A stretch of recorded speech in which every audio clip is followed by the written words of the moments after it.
That old barn, it's seen better days. Maybe it's time to take it down. But where do you even start? With over 20 years of experience in barn demolition and deconstruction, we're here to make the process safe, efficient, and as stress free as possible.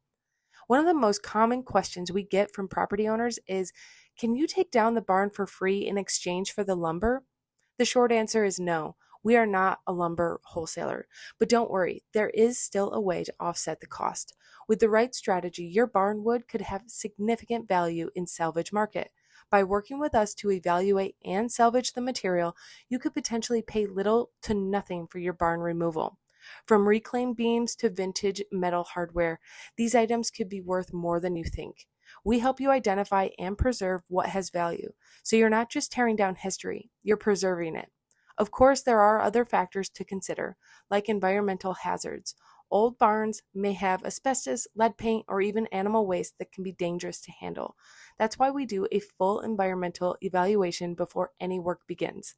Once we've weighed all the options, full salvage, partial salvage, or demolition, we get to work. Using the right sized equipment, a coordinated demolition, and proper disposal methods, we ensure the process is as smooth and safe as possible.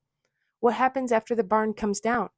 Whether you want to backfill the space, repurpose it for something new, or leave the concrete slab, we guide you through your next steps. With costs starting as low as $4,000, you can have peace of mind knowing that the job was done right, on time, and on budget. Contact us today for your free barn evaluation.